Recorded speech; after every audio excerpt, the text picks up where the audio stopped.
Tahukah Anda, ungkapan kasih sayang yang paling baik adalah berbagi kepada sesama. Anugerah yang paling besar adalah ketika kita diberikan kemampuan dan juga kesempatan untuk berbagi. Kehidupan akan menjadi lebih baik ketika kita berbagi, bukan dinikmati sendiri. 30 menit ke depan, Polkes, Polisi Punya Podcast akan berbincang ringan bersama inisiator komunitas Berbagi Beras. Come on!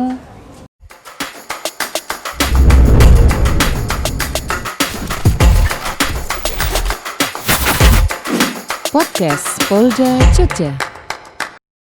Hai sedulur Jogja Istimewa, jumpa lagi dalam Polkes, Polisi Punya Podcast.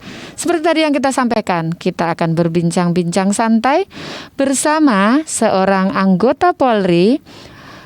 Beliau juga merupakan seorang inisiator yang menginisiasi sampai terbentuknya komunitas Berbagi Beras. Beliau adalah Bapak Alawi ya Pak, maaf Pak, Bapak Alawi ini adalah anggota Satuan Lalu Lintas yang berdinas di Polsek Galur, Polres Kulon Progo ya Pak Alawi ya. Tapi Pak Alawi ini aslinya bukan orang Jawa ya Pak Ali. Betul sekali. Tapi tetap mencintai Jogja katanya.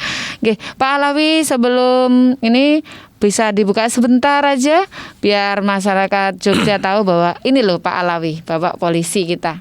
Makasih Pak Alawi, bisa kembali. Masih tetap dengan protokol kesehatan, gunakan masker, jaga jarak, dan cuci tangan. Pak Alawi, apa kabarnya? Alhamdulillah sehat. Sehat ya Pak ya. Nah ini Pak Alawi, kita ini pengen tahu nih, komunitas Berbagi Beras itu seperti apa sejarahnya sehingga terbentuk sampai saat ini sudah banyak masyarakat Jogja yang terbantu. Boleh disampaikan kepada kami kapan mulai terbentuknya dan seperti apa sih proses terbentuknya itu? Awalnya itu dari komunitas SMA Sanden Peduli, alumni SMA Sanden Peduli. SMA Sanden Peduli. Jadi bergerak datang ke Duapa, tapi sebatas sekitaran SMA aja. Gitu. Itu berhubung istri saya alumni situ, saya ikutlah diajak setiap reuni. Awalnya cuma dari reuni aja. Reuninya istrinya Pak Alawi, SMA ya, nggih. SMA Sanden Peduli. Nggih. Jadi dalam acara reuni, setiap reuni makan-makan, buat apa makan-makan? Iya. Sekali-sekali kasihlah orang buat makan. Betul. Nah, yang akhirnya terbentuklah, dicarilah sekitar situ yang tua-tua, yang duapa, yang sebatang kara. Nah, akhirnya dengan terbentuknya ada yang sasaran yang tadi yang duapa, nah, maka kita ajukan, kita bikin nama komunitas Berbagi Beras. Itu masih seputaran rekan-rekan SMA. SMK-nya istri. Nggih. Itu berapa orang sih Pak? Awalnya cuman berapa kelas itu aja. Berapa kelas? Acaranya makan-makan terus akhirnya kenapa kita makan-makan? Lebih baik kita berbagi gitu ya? Lebih baik ngasih makan orang gitu. Itu tahun berapa itu Pak? Sekitar tahun 2018. 2018 mulainya. Lah yang membuat munculnya gagasan itu, ide itu seperti apa kok Pak? Pak Alawi yang menyampaikan itu atau seperti apa? Karena setiap kita pergi di sekitar kita itu kan banyak orang-orang yang jompo, yang duapa, yang sebatang kara itu terlalu banyak di wilayah Jogja ini. Jadi terketuklah hati. Nah, makanya pas ada kumpulan alumni-nya istri itu, maka saya sampaikan. Akhirnya mereka sama-sama tergerak hatinya. Wah, Bapak yang menyampaikan di forum tersebut ketika reuni itu ya Pak ya? Bapak terpikirnya karena wilayah Jogja masih banyak yang membutuhkan uluran tangan dan bantuan. Kenapa acara reuni kita hanya untuk bersenang-senang? Akhirnya Bapak kasih ide gitu ya Pak ya? Kasih ide. Nah, buat membantu para mereka yang duapa, kakek nenek yang sebatang kara. Oh gitu. Jadi asalnya cuman reuni. reuni. Nah, teruslah terbentuk. Itu pun Nggih. baru terbentuk SMA Peduli, belum Oh, terbentuknya belum KBB itu. namanya belum KBB waktu itu. Belum. Baru SMA Peduli. SMA alumni SMA Sandan Peduli. Nggih. Berapa lama kemudian berubah menjadi nama KBB, Pak? KBB itu sekitar 6 bulanan lah. 6 bulan itu baru bentuk KBB. Nah, karena kita gimana kalau kita bantunya beras. Nah, akhirnya terbentuk menjadi komunitas berbagi beras. Sebelum KBB itu membantunya berupa apa, Pak? Ada yang dikasih apa namanya? Makan jadi makan nggih. berapa bulan ke yang si nenek kakek yang jompo Nggih. yang sebatang kara itu. Ya. Tuh kemudian muncul KBB-nya itu. Muncul KBB. Nah, karena diunggahlah ke media sosial banyak yang mendukung. Akhirnya sama-sama. Akhirnya kumpul lagi di tempat saya. Ya. Gimana kalau ini kita ganti nama. Yang tadinya Peduli jadi ruang lingkupnya lebih besar. Gitu. Nah, itu kan berarti bersama rekan-rekan SMA istri ya. Selain rekan-rekan SMA itu ada teman dari kepolisian juga yang aktif dalam komunitas awal pembentukannya itu, Pak. Selain Pak Alawi. Kalau awal itu nggak ada. Okay. Kalau awal tuh tahu saya belum ada. Belum Tapi ada. kalau jadi relawan ada. Oh, jadi waktu masih nama peduli gitu tuh udah ada teman relawan kita yang ikut berbagi gitu, Pak?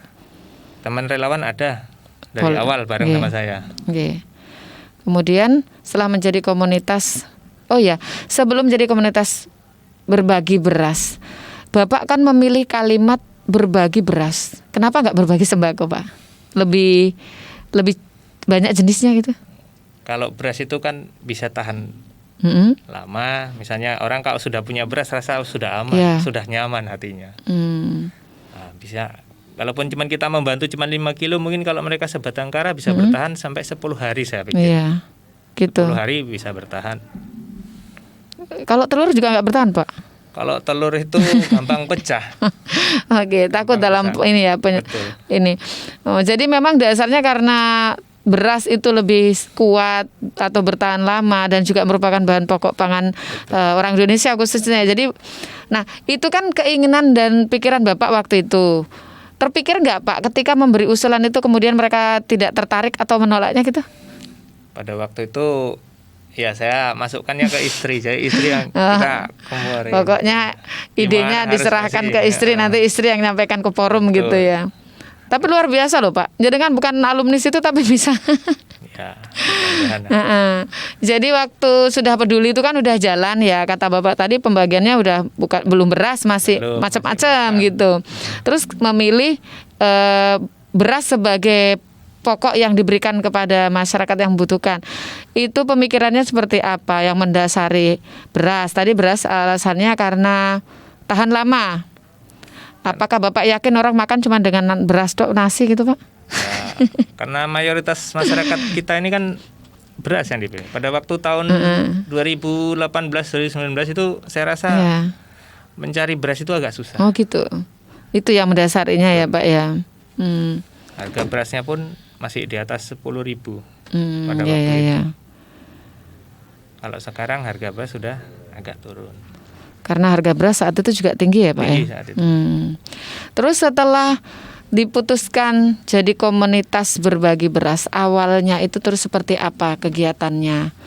Bentuknya seperti apa gitu loh Pak? Apakah maksudnya dari rumah ke rumah atau rekan-rekan mengumpulkan donasi terus dibelikan beras, disimpan di mana, terus dibagi, dijadwalkan, itu seperti apa itu Pak? Jadi pada waktu itu direncanakan setiap bulannya di minggu kedua dikumpulkan. Setelah terkumpul donasi, dibelikan beras, dikemas di tempat saya, kediaman saya.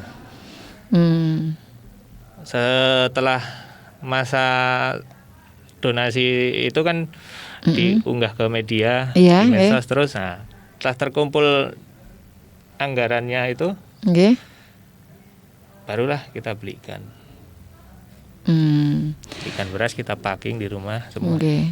Jadi setelah sepakat menjadi komunitas yang lebih besar lagi, yaitu komunitas berbagi beras, kemudian tetap menjadikan kediaman Pak Alawi ini sebagai mabesnya apa ya, markasnya dalam Sekretariatnya. sekretariat namanya ya, sekretariat. Sampai saat ini masih di tempatnya Bapak atau ada tempat? Masih sampai saat ini ya. Masih. Emang sudah berapa lama? 2 tahun lebih. Sejak tahun 2018 ya sampai sekarang ya. Akhir. Nah ini kan udah banyak sekali ya Pak ya. Sehari bisa ngasih berapa ini Pak? Kita setiap bulan. Setiap bulan. Oh ya, setiap bulan ngasih kira-kira berapa ton beras yang bisa dibagikan? Kalau itu sampai 1000-an paket.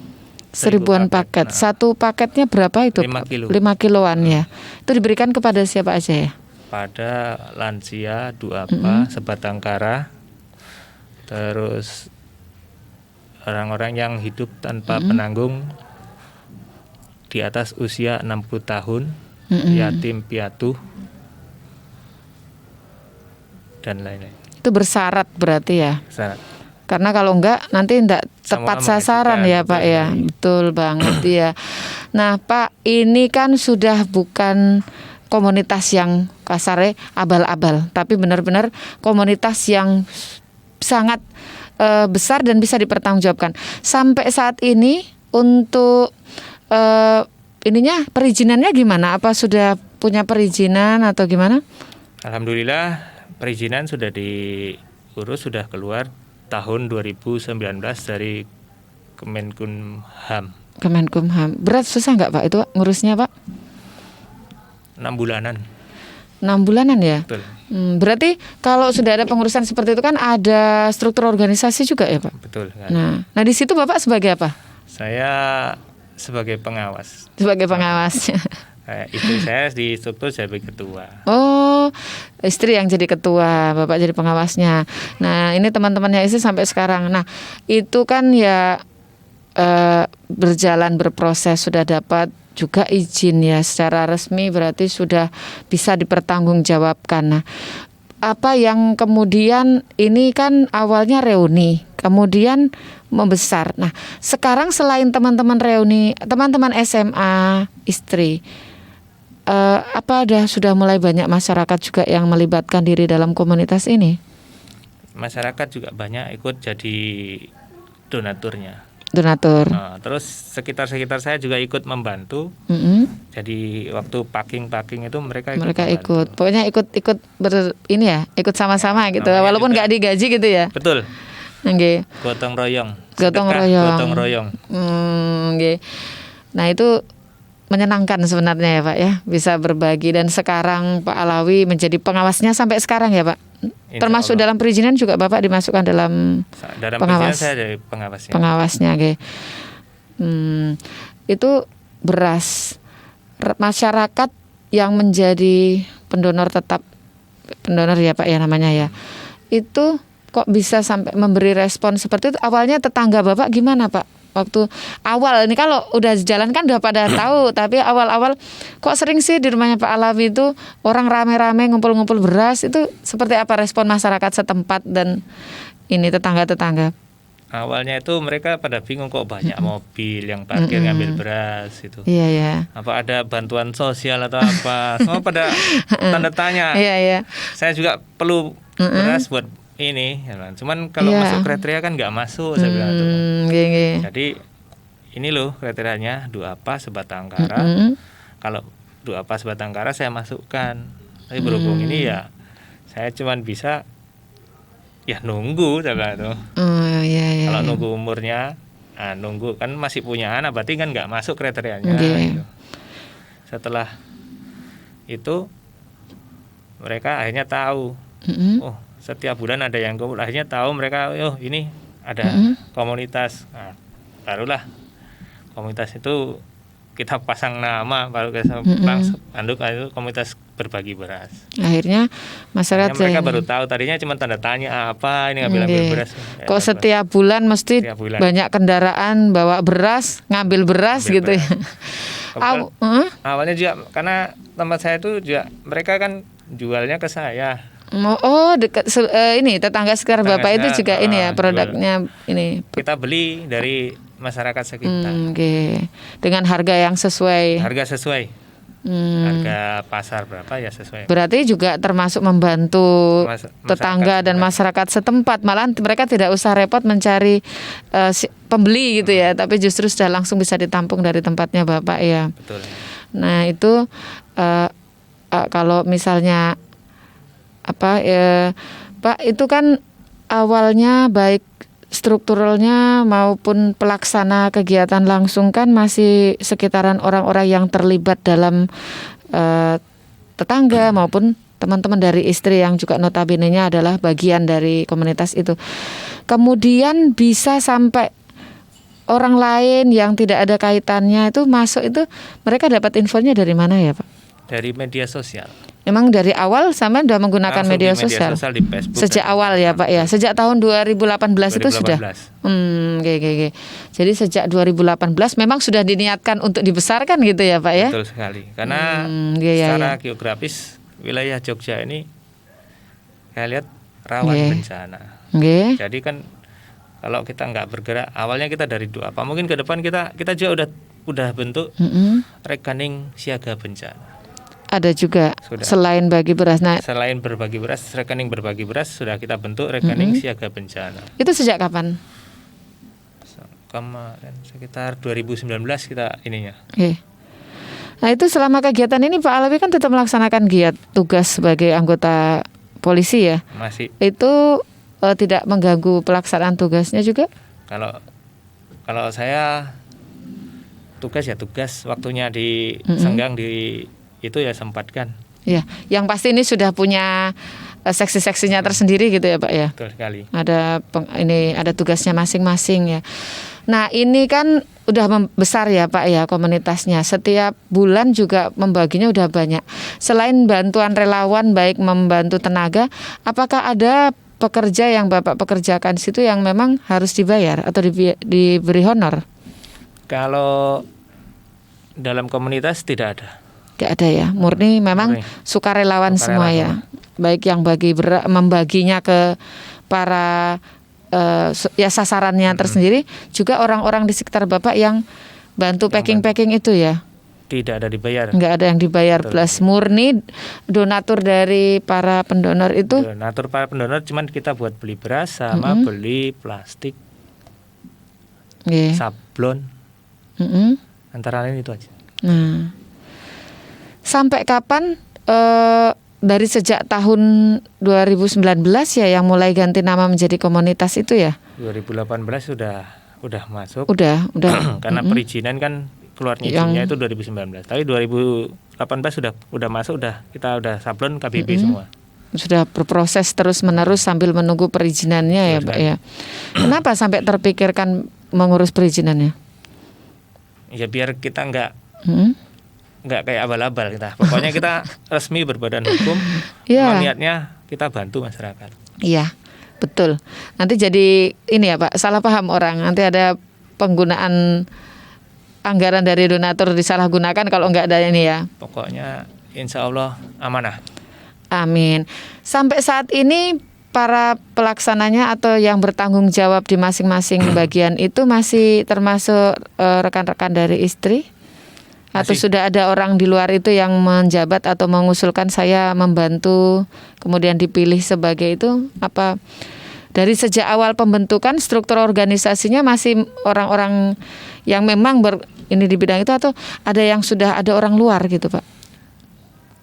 Kayaknya belum. Karena mau ganti pun nggak ada yang mau karena sosial. Iya, pertama sosial, yang kedua juga ini tanggung jawab moral. Dari awal reuni sampai itu ya. Betul. Ya, keren juga ya Pak ya. Nah ini kan namanya KBB, berbagi beras. Apakah selain berbagi beras dalam waktu 2 tahun terakhir ini ada bagi yang lainnya? Ada, itu kayak apa? Ada yang ngasih sepeda. Oh gitu. Dikasih.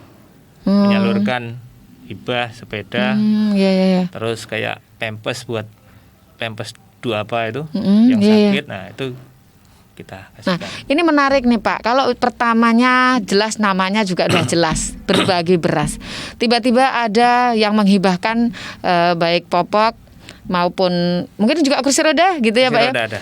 Itu kepikirannya seperti apa? Apa Bapak saya titip lewat sini aja karena saya yakin di sini mampu menyerahkan kepada orang yang tepat atau seperti apa?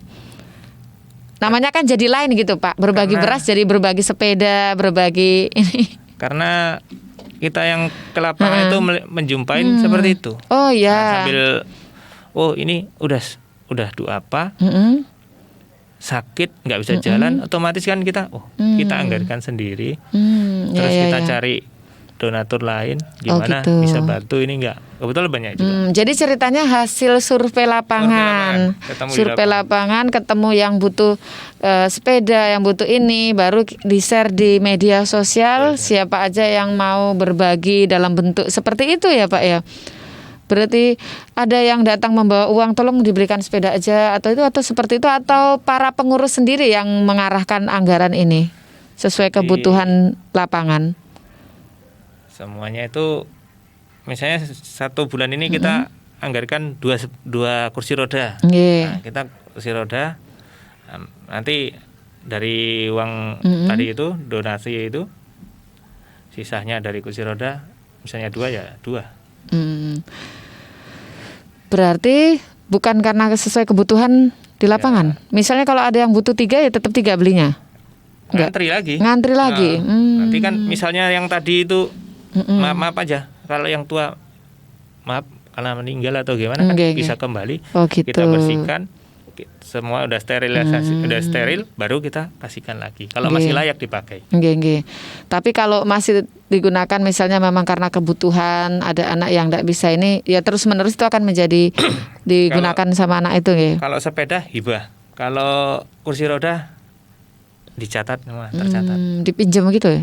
Sifatnya pinjam ya. Kalau sepeda dihibahkan. Lah kenapa seperti itu Pak? Karena yang sepeda itu kan kebanyakan yatim piatu. Untuk yang membantu sekolah. Oh gitu ya. Kalau sekolah kan jangka panjang kita mikirnya ke depan mereka daripada jalan tuh gimana? Oh begitu ya. Tapi itu pengajuannya seperti apa? Yang misalnya anak yatim tadi itu ya tadi semuanya bukan pengajuan tapi karena hasil survei. Survei dari relawan. Ini yatim piatu. Yatim piatu pun kita seleksi. Misalnya ini, bener ini, enggak terima langsung yatim piatu, langsung kita ini enggak. Masih dicek dulu. Cek lagi ada tim surveinya. Tim surveinya ya. Tim surveinya benar-benar sampai pelosok-pelosok sampai nyari informasi lengkap ya Pak ya. Betul. Pak ini sejak tahun berapa mulai terima bantuan dari orang luar selain rekan-rekan yang tadi tergabung dalam reuni itu? Tahun 2019 kayaknya. 2019 itu ada yang dari Belanda, dari para TKI. Donatur tetap berarti ya Pak mereka? Mereka donatur tetap. Sampai sekarang? Sampai sekarang. Mungkin beberapa nama yang bisa disebut mungkin Bapak? Dari para ini aja. Orang-orang baik dan hamba Allah aja. Oh iya, hamba Allah aja, takutnya ria ya gitu ya Pak? Betul sekali. Tadi kan selain sepeda, apalagi Pak? Beras, sepeda, apalagi yang diberikan, jenisnya yang diberikan kepada masyarakat? Uang buat anak yatim piatu. Uang ya. Terus bulan kemarin tuh 5 ekor domba, kambing buat kurban. Buat kurban ya. Dari donatur lewat KBP. Disalurkan di wilayah Gunung Kidul. Semuanya ke Gunung Kidul? Siap. Jadi murni untuk masyarakat Gunung Kidul ini. Masyarakat Gunung Kidul. Ini udah berapa tahun ini yang untuk kurbannya? Kurban baru tahun ini. Rencana tahun depan target kita 2 ekor sapi. Ini jadi dari awalnya berbagi beras, jadinya berbagi macam-macam ya Pak? Macam-macam. Karena kita juga nggak bisa melarang orang untuk berbagi apa ya, yang namanya juga orang baik nitip ya. ya. Begini kita salurkan. Mungkin masih dipercaya masyarakat. Tapi kalau dari KBB sendiri murni beras. Beras tetap. Beras beras tapi ada. yang lain-lain itu tergantung dari para donatur mau di dalam bentuk apa untuk diserahkannya gitu ya Pak. Betul. Nah, ini di Jogja sudah berapa banyak keluarga yang dibantu oleh KBB sendiri? Di wilayah Jogja itu ada ya kayak Kulon Progo juga masuk, Bantul, Sleman, Gunung Kidul ada. Mereka itu yang menerima dari KBB itu sekitar 1000-an. 1000-an. Sampai kemarin tuh bulan Ramadan itu 1000 berapa ratus ya lu? 1000-an lebih keluarga yang terbantu. Ya.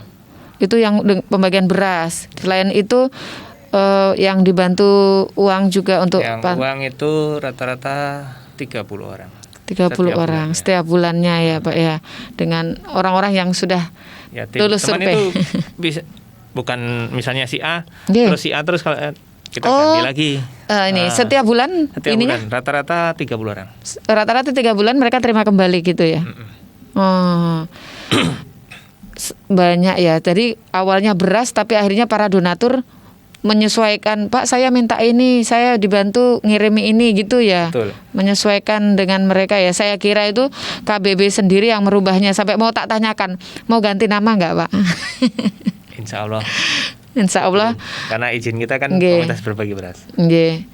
Nah, kan pasti ada pertanyaan, kok cuman beras sih? Terus gilirannya udah namanya berbagi beras, ternyata yang dibagikan bukan hanya beras, banyak hal. Nanti kan jadi pertanyaan juga. Tapi saya pikir apapun itu yang penting niat berbaginya dengan tulus ya Pak. Insya Allah. Nah Pak Alawi ini tadi kan ini komunitas lebih banyak diawali dengan rekan-rekan dari rekan istri yang notabene-nya reunian SMA. Nah para donaturnya juga selain dari masyarakat umum, dari kalangan apa aja yang memberikan ini? Ya mohon maaf, ini ada sebagian dari rekan-rekan saya di sebelum saya beri nasi Jogja, karena saya sering unggah ke media sosial, media di WhatsApp, grup WhatsApp saya. Saya langsung unggah, mereka hanya membantu. Cuman mereka nggak mau disebut nama, saya bantu selalu hamba Allah aja. Loh, Pak Alawi ini baru pindahan dari luar Jogja ya? Kebetulan saya di Jogja baru 3 tahun. Baru 3 tahun, berarti sebelumnya di Banten. Rekan-rekan Banten juga ada yang ikut jadi donaturnya? Ada. Selain di Banten, rekan-rekan polisi yang lainnya di mana aja Pak? Di Kelapa II masih ada. Di Kelapa II? Oh iya, rutin setiap bulan mereka ini? Insya Allah. Insya Allah rutin. Jadi banyak ketertarikan rekan-rekan polisi bersedekah melalui Pak Alawi nih karena kedekatan emosional sebagai teman-teman ya. Siap. Ya. Di Jogja sendiri respon masyarakat tadi udah bagus, sampai ada yang berkenan membantu sukarela bagi packing-packing dan sebagainya ya Pak ya. Terus anggota Polri yang ada di Jogja sendiri ada yang terlibat nggak Pak untuk saat ini? Kalau awal kan tadi belum, sekarang anggota Polri sebagai apa misalnya yang bantu Bapak itu? Ada yang jadi relawan, bareng satu kantor sama saya rekrut bareng-bareng gitu, kita bantu masyarakat. Ada satu. Terus di wilayah Bantul, mantan Kasat Sabara, Polres Bantul, Pak AKP Sumanto, mereka aktif di wilayah Pundong. Jadi ikut bantu mengantarkannya. Gitu. Biasanya kalau mengantarkan ke sasaran itu naik apa Pak mereka Pak? Ada yang pakai mobil. Mobil pribadi mereka sendiri atau memang ada mobil dari KBB? KBB sementara tidak ada. Belum ada. Tapi berarti mereka sukarela mengantarkan dengan kendaraan sendiri. Betul. Dengan BBM sendiri gitu. BBM sendiri, semua sendiri. Pokoknya ikhlas lillahi ta'ala. Tapi sebelumnya para relawan itu sudah tahu alamatnya Pak? Atau memang belum tahu? Awalnya itu cuman ya Sherlock aja. Sherlock lah yang mencari sasaran sampai ke gunung-gunung itu siapa Pak? Oh, yang relawan itu Karang Taruna. Nah, mereka dari relawan yang Karang Taruna itu ya yang mencari. Nah, baru ada yang tim itu, oh benar ini orangnya seperti ini, dipoto rumahnya, teman identitas tertutup. Oh iya, ditutup ya Pak ya. Di media sosial saya kemarin sempat ngintip-ngintip nih Pak, sebagian besar, bukan sebagian besar, kayaknya hampir semua penerima bantuan dari KBB ini wajahnya ditutup. Tujuannya apa itu Pak? Ya, supaya tidak menimbulkan rasa ini tidak nyaman penerimanya. ya, Pak. Rasa tidak nyaman ke penerima. Iya, tetap dihargai ya Pak Betul, ya. menghargai penerima. Ya ya. Tidak ingin mereka Menyinggung juga perasaan iya, kesannya saya dikasih beras 5 kilo kemudian saya dipajang gitu ya Betul. Pak ya. Itu ide dari mana lagi itu seperti itu? Ya terkembang Kebersamaan situasi ya. kebersamaan. Awalnya memang kita enggak seperti itu, cuman ada usul bagaimana ini tutup. Nah, karena tidak ini mungkin penerima tidak mau kan. Ya betul, karena memang kemarin banyak ya kita juga baca banyak orang memberi kemudian foto pak untuk laporan kan kesannya yang menerima itu ya wes lah tak terima kayak memang saya orang susah udah apa gitu ya, itu mungkin yang dari KBB tidak ingin terjadi ya Pak ya. Nah ini Pak, tadi kan kita udah bicara banyak terkait dengan para donatur. Mereka pun sebenarnya memberi tanpa mengharapkan apa-apa, artinya tidak berharap laporan dan sebagainya. Tetapi karena KBB sendiri ini sebuah komunitas yang sudah jelas izinnya, otomatis kan secara pencatatan juga jelas. Bagaimana KBB sendiri memberikan laporan kepada para donaturnya? Para donatur kita punya grup WhatsApp, laporkan di grup WhatsApp. Satu grup untuk semua donatur. Ada beberapa yang mau ikut di grup WhatsApp, nah situ yang dimasukkan. Yang tidak mau dapat laporannya gimana? Dijapri. Karena mereka kan statusnya bikin hamba Allah. Hamba Allah, tidak mau tahu ya. Betul. Terserah setelah saya keluarkan. Yang penting saya membantu buat masyarakat. Ya, tetapi kewajiban KBB tetap membuatkan laporan. Yang tidak pengen tahu begitu tetap dikirimi juga tetap laporan. Dikirim laporan setiap bulannya. Berupa apa aja saja Pak isi laporannya biasanya tuh? Laporan berapa penggunaan, pemasukan digunakan misalnya buat beli beras berapa, kursi roda berapa, ke yatim piatu berapa, gitu. Semua Nah, ini kan bukan uang kecil lagi ya Pak ya, donatur juga udah mulai banyak. Bapak selaku pengawas, bagaimana Bapak memberikan pandangan dan juga mengarahkan supaya tidak terjadi yang namanya maaf banget, biasanya seperti itu kan menyilaukan ya Pak ya, kepada para pengurus untuk tidak melakukan penyalahgunaan terhadap anggaran yang dititipkan. Itu kan namanya uang itu kan kalau yang ngambil nggak bisa sendiri, harus dua orang. Jadi kalau kita buat, nggak mungkin kita uang yang ngambil sendiri. Namanya juga berbentuk yayasan kan berapa orang yang tahu pasti jumlahnya. Iya. Nilainya sudah tertera. Iya. Itu saya juga lihat kan ada nomor rekening ya Pak. Betul. Nomor rekening dan mewajibkan orang yang mentransfer untuk mengirim bukti transfer. Kalau seandainya, mohon maaf ya Pak, ini kita adalah misalnya saya tidak usahlah ngirim atau mungkin saya nggak punya lagi untuk laporan. Nah seperti apa Bapak bisa mengetahui apakah hanya satu atau ya gimana lah Bapak mencegah? Itu kan ada setiap bulan rekening koran di print. Rekening koran di print. Oh iya. Jadi pokoknya siapa yang ngirim tahu semua. Iya, soalnya kan tugasnya sebagai pengawas khususnya. Selain koran, Bapak, pengawasnya sinten malih? Saya, Pak Jen bareng-bareng. Jadi ada pendampingan juga pengawas. Tadi rekening koran di print hampir setiap bulan. Setiap bulan mesti untuk laporan ya Pak ya. Setelah itu kepada donatur dikirimkan via WA Group. Oke. Nah Pak, ini kan pandemi. Masa pandemi sejak awal tahun sudah kita sama-sama rasakan sangat tidak nyaman lah Pak. Di awal-awal pandemi kita lihat perekonomian negara kita juga Jogja banyak yang kolab lah bahasanya. Banyak juga teman-teman kita di luar sana yang akhirnya tidak punya pekerjaan. Nah, berarti kan semakin banyak orang yang membutuhkan bantuan. Apakah terus kemudian KBB jadi lebih berat dalam hal itu atau bagaimana? Atau kebetulan pas itu juga pas banyak donatur seperti itu? Apa tetap dalam kriteria yang dimaksud tadi untuk mereka mendapatkan bantuan itu yang terdampak COVID? Yang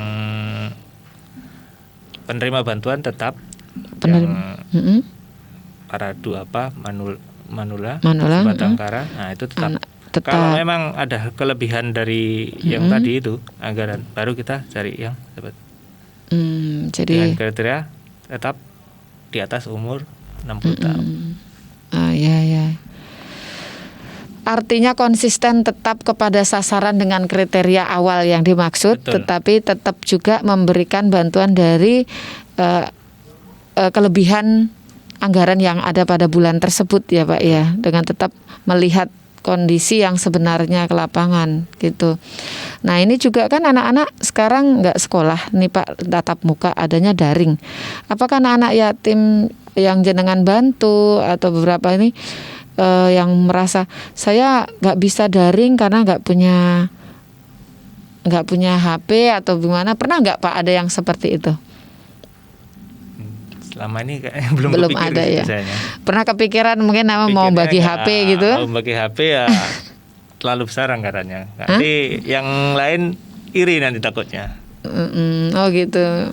Jadi sementara belum sampai terpikirkan ke arah pendidikan itu ya Pak, baru bantu. Kalau pendidikan mungkin insya Allah nanti kita bicarakan sama teman-teman. Oh iya, nanti rencananya ada bantuan ke arah ke pendidikan ya Pak ya. Iya ya, memang pandemi. Terus waktu pandemi ini donaturnya jadi banyak atau malah ada pengurangan Pak? Karena mungkin sebagian donatur yang lama terdampak juga atau gimana? Donatur sampai saat ini kurang lebih 300 orang masih tetap. Donatur tetap. Donatur tetap sampai 300 orang. Tadi yang menjadi sasaran sudah hampir 1.800. Nggih. Ya. Pak, ini Pak Alawi udah kadang bersama kita di sini. Apakah Bapak ingin menyampaikan baik itu untuk Kamtibmas maupun terkait dengan pandemi yang ada kepada para donatur, kepada para penerima bantuan? Monggo Pak disampaikan. Terima kasih banyak buat para Bapak Ibu donatur. Semoga Allah selalu memberi balasan yang terbaik. Amin ya rabbal alamin. Dan kepada masyarakat tetap jaga keamanan. Jangan lupa cuci tangan dan memakai masker.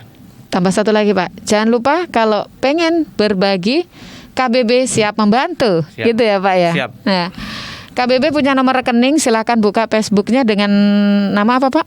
Komunitas berbagi beras. Komunitas berbagi beras, silahkan dibuka. Nanti kalau tertarik ingin berbagi, boleh dibantu oleh KBB. Sekali lagi Pak Alawi, terima kasih. Sedulur Jogja Istimewa, semoga bermanfaat. Tetap di Polkes, Polisi Punya Podcast.